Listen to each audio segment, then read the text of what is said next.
ابو حنیفہ، حضرت امام رحمۃ اللہ علیہ کی کنیت ہے ابو حنیفہ۔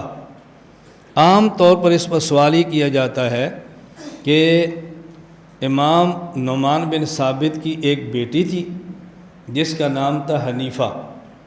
کچھ عورتیں آئیں، انہوں نے امام حنیفہ سے مسئلہ پوچھا، امام صاحب کو جواب نہیں آیا۔ تو مسئلہ یہ پوچھا، ایک آدمی 4 بیویاں کر سکتا ہے، ایک عورت 4 خامد کیوں نہیں کر سکتی؟ تو امام صاحب کی بیٹی نے کہا کہ اس کا جواب میں دیتی ہوں، لیکن میری شرط یہ ہے کہ آپ اپنی کنیت میرے نام کے ساتھ لگا دیں تاکہ میں بھی مشہور ہو جاؤں آپ کی طرح۔ تو امام صاحب کی بیٹی نے کہا ان 4 عورتوں سے کہ تم اپنا اپنا دودھ نکال کے لاؤ۔ وہ تھوڑا تھوڑا دودھ نکالا، کہا اب اس ایک پیالے میں اس کو ڈالو، ایک میں ڈالا، کہا اس کو الگ الگ کرو، کہا جی نہیں کر سکتی۔ کیا بالکل اسی طرح اگر دیکھو ایک خامد ہو اور اس کی 4 بیویاں ہوں تو بچے الگ الگ ہوتے ہیں، اور تم کہتے ہو جی بیوی ایک و خامد 4 ہو، تو 4 خامد ایک بیوی میں ہوں گے تو جب بچہ ہوگا تو وہ کس کا ہوگا؟ جس طرح تم دودھ الگ الگ نہیں کر سکتی تو اس طرح ہر خامد کا جو پانی ہے وہ الگ الگ کیسے کریں گے؟ تو جواب ان کو سمجھ آ گیا، تو اس کے بعد سے کنیت رکھ دی گئی ابو حنیفہ۔ اب سوال یہ ہے کہ یہ سوال وہ کرتا ہے کہ جس کو تاریخ کا علم بھی نہیں ہے اور اس کو عربی کا علم بھی نہیں ہے، یہ سارا پروپیگنڈا وہ کر رہا ہے۔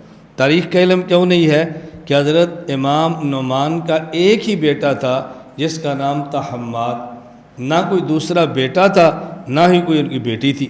جب بیٹی تھی نہیں تو واقعہ کہاں سے پیش آ گیا؟ پہلے خود واقعہ گھڑا، پھر اس کے لیے اور لڑکی کا نام وضع کیا، پھر امام حنیفہ کی کنیت بنا دی۔ یہ کیوں سارا کچھ کیا؟ یہ ڈرامہ کیوں کیا؟ اس کی ضرورت کیا پیش آئی؟ یہ دنیا کو بتانا تھا کہ حنفی مذہب وہ ہے جس کی نسبت کسی مرد کی طرف نہیں ہے بلکہ عورت کی طرف ہے، یہ زنانہ ٹائپ مذہب ہے۔ صرف یہ بات بتانے کے لیے کتنا لمبا چوڑا جھوٹا واقعہ بیان کی۔ اس لیے وہ لوگ کہتے ہیں کہ جی حنفی مذہب کی نسبت عورت کی طرف ہے، حنیفہ ان کی بیٹی تھی اس کی طرف ہے، تو دیکھو کیسا زنانہ مذہب ہے۔ میں نے کہا کیسا زنانہ مذہب ہے کہ جس کو ماننے والے امت کے 80% مرد بھی ہیں؟ بتاؤ یہ کیسا زنانہ مذہب ہے کہ امت کا سب سے پہلا چیف جسٹس قاضی امام ابو یوسف اسی امت کا اسی مذہب والا ہے؟ یہ کیسا زنانہ مذہب ہے بتاؤ؟ دنیا میں جتنے مسلمان حکمران گزرے ہیں ان میں 80% حکمرانی کرنے والے حنفی تھے، یہ کیسا زنانہ مذہب ہے؟ تمہیں تو یہ بات کہتے شرم آنی چاہیے تھی۔ تو ایک صرف یہ بات بتانے کے لیے کہ حنفی مذہب کی نسبت عورت کی طرف ہے ایک جھوٹا قصہ گھڑ لیا گیا۔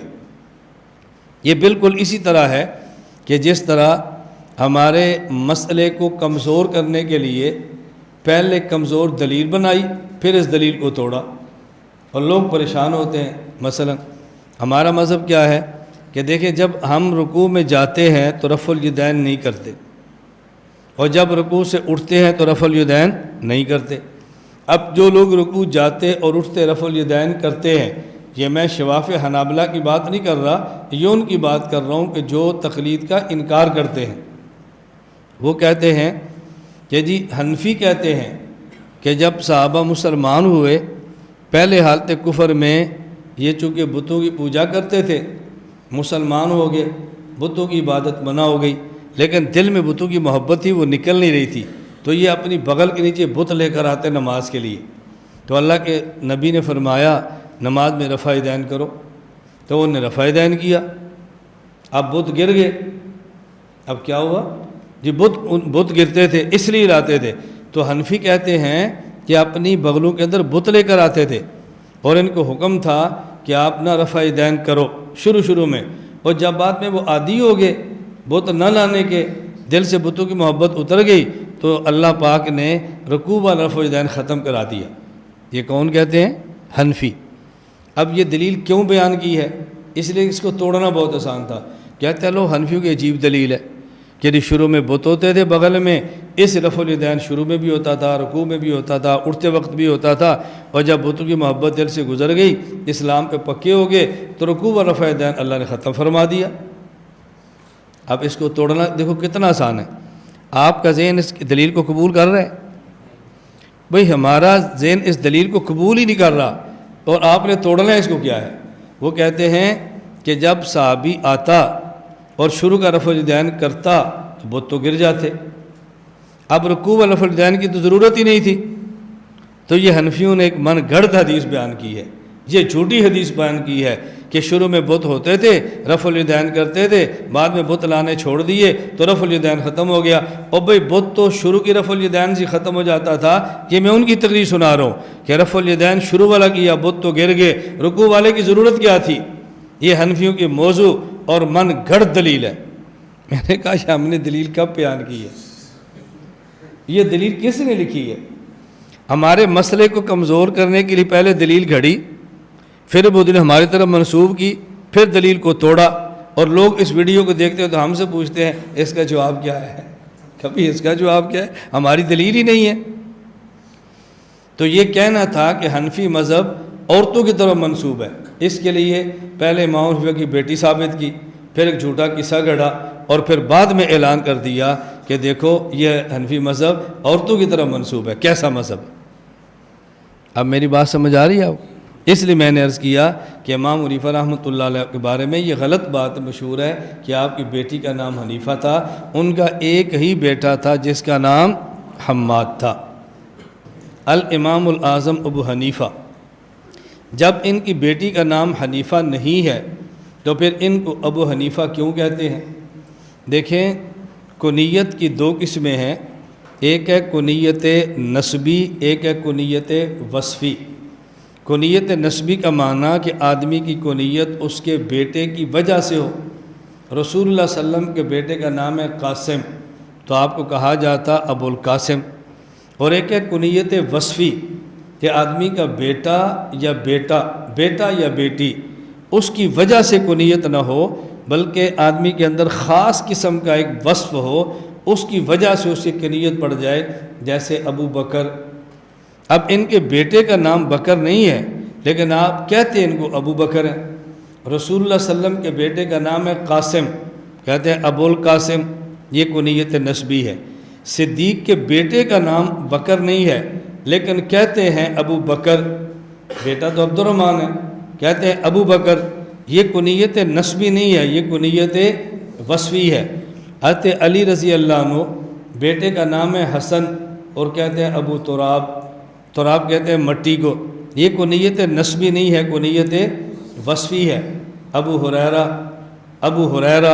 اب ان کے ہریرہ کو بیٹی کا نام نہیں ہے، اپنا نام تو تھا ان کا عبد الرحمن، لیکن کہتے ہیں نا ابو ہریرہ کا باپ، یہ آپ کی کنیت نسبی نہیں ہے، بلکہ کنیت آپ کی یہ وصفی ہے۔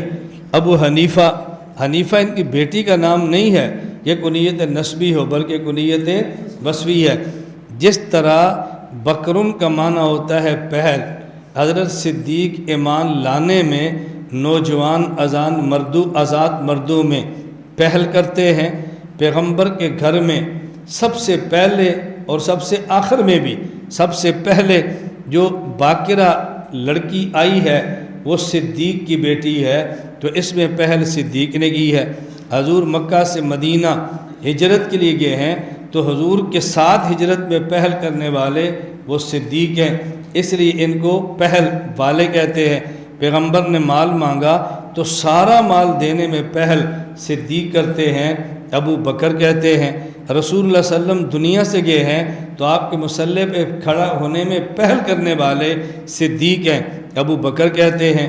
حضور دنیا سے گئے ہیں تو آپ کی قبر مبارک میں، آپ کے حجرہ عائشہ میں آپ کے بعد سب سے پہلے دفن ہونے والے صدیق ہیں، ابو بکر کہتے ہیں۔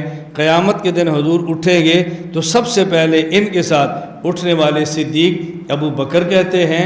حضور جنت میں جائیں گے تو سب سے پہلے آپ کے ساتھ جنت میں جانے والے صدیق، ان کو ابو بکر کہتے ہیں۔ تو بکر کا معنی پہل کرنا، چونکہ صدیق نے ہر معاملے میں پہل کی ہے، اس لیے ان کو ابو بکر کہتے ہیں۔ اس لیے میں سمجھا رہا تھا ابو ہریرہ تو بلی کے بچے کو کہتے ہیں۔ آپ تشریف لائے تو آپ کے دامن میں بلی کا بچہ تھا، آپ نے یا ابو ہریرہ فرمایا۔ ہریرہ بلی کے بچے والے، یعنی کہ بلی کے بچے کا باپ، بالکل اسی طرح حضور گھر تشریف لے گئے ہیں، علی المرتضیٰ نہیں ہے، علی کے گھر گئے ہیں تو گھر پہ نہیں تھے، مسجد میں دیکھا تو حضرت علی المرتضیٰ رضی اللہ عنہ لیٹے ہوئے تھے، قمیص مبارک جسم پہ نہیں تھی تو مٹی لگی تھی، آپ نے فرمایا قم یا ابا ترابن، اے مٹی والے کھڑا ہو جا، یہ کنیت وصفی ہے۔ بالکل اسی طرح ابو حنیفہ جو کہتے ہیں، حنیفہ کہتے ہیں ملت حنیفہ، شریعت حنیفہ، ایسی شریعت کہ جس میں باطل کا شبہ بھی نہ ہو۔ اللہ قرآن کریم میں فرماتے ہیں ما کان ابراہیم یہودیا ولا نصرانیہ ولکن کان حنیفا مسلمہ وما کان من المشرکین۔ یہودی کہتے ہیں ہمارے ہیں، عیسائی کہتے ہیں ہمارے ہیں، مشرک کہتے ہیں ہمارے ہیں۔ اللہ نے فرمایا نہ یہودی تھے، نہ وہ عیسائی تھے، نہ ہی مشرک تھے، ولیکن کان حنیفا، وہ تو حنیف تھے یعنی خالص تھے، ان میں باطل کا شبہ بھی نہیں تھا۔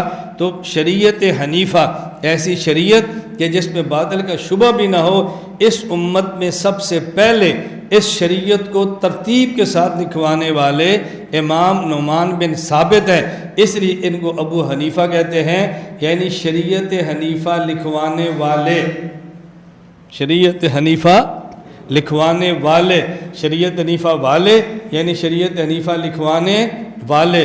تو ابو حنیفہ کی نسبت، ابو حنیفہ یہ کنیت وصفی ہے، کنیت نسبی نہیں ہے۔